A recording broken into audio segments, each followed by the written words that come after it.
ATONGERIA MERU bethirite bagita na mbere guchukumana kienda kona miraa ndikwebero kirike kundi kienda wacha MBOGITA NACADA baugita bagita na mbere kwa miraa ni MBOGITA mwankarira watho buge kone ndebo kumiebiria gikundine kiu mukarigite wa mbondi Dr. Stephen Mairori augita bagita na mbere kuria yuthi guchiebania na utumiri bwa miraa NIUNTU NYUMA na nchobi na MBOGITA ingi Anthony Kathenya na ripoti. Kagita kale abunge hamwe na atongoria bangi ba kaunti ya Meru hilo seneto wa kaunti ino Kadhuri Murongi bathite na mbere guciria ntaira kirithina nene ya mera kwithirwe rimwe ya ndawa ja kulebia nkia manene akolwa na ndawa ino ja MBOGITA tayo NACADA nithite na mbere kwinyiria tetiga kolwa na kimera giki mpaka lila watho bugatika kugweta imu ja chemical takathi na kathino ile jige kimera giki ta ndawa ja MBOGITA. Miraa is scientifically proven to contain among other substances called cathin and cathinone. Now, cathin and cathinone are substances that are listed as psychotropic substances in the Narcotic Drugs and Psychotropic Substances Control Act of 1994. Now, that law provides that whatever substance contains cathin and cathinone, which are listed as psychotropic substances, are defined by that law as drugs.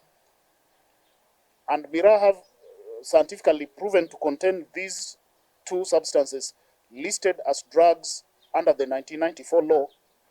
Therefore, to that effect, Miraa is legally classified by the 1994 law as a drug to the extent that they contain cathin and cathinone.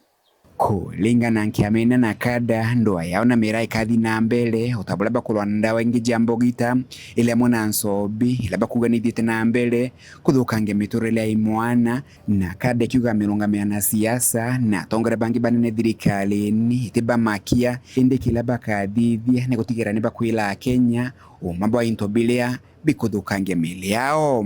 For us, we are a professional group. So we give the advice based on law and based on the research that has been done. And so our role as NACADA is to tell Kenyans the truth. And so the other parts are for political consideration that is above us. We leave that to them, but we will always tell Kenyans what we know is true and what is harmful and contained in the law as well. We will tell Kenyans the truth.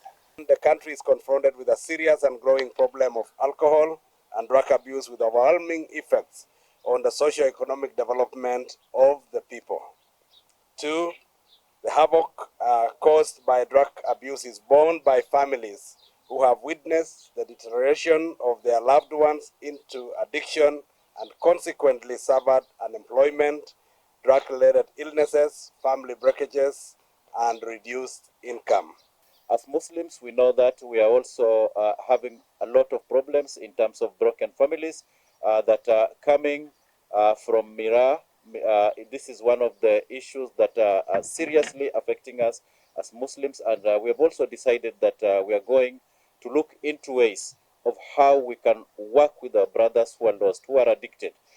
Mweno ogu kagita kankiamina NACADA ni gwatanirite na atongoria ba makanitha kienda kulwa na ndawa ja MBOGITA amo na utetheria ntu baria batwikite nkombo kiri ndawa ino.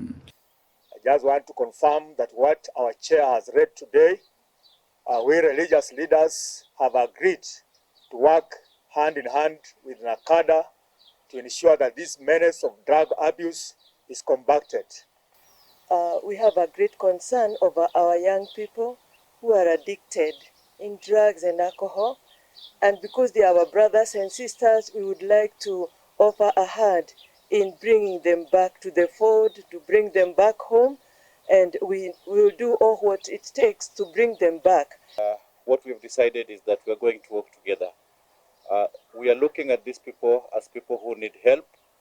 As religious people, of course, our mission is to mission and also minister as well as assist anyone who needs help. And these people, these are our brothers who needs help. Together with NACADA, we are going to work together to see how we can help them. Kuuma mji munene Nairobi, Mbeta Antone, Rangi wa Kathenya.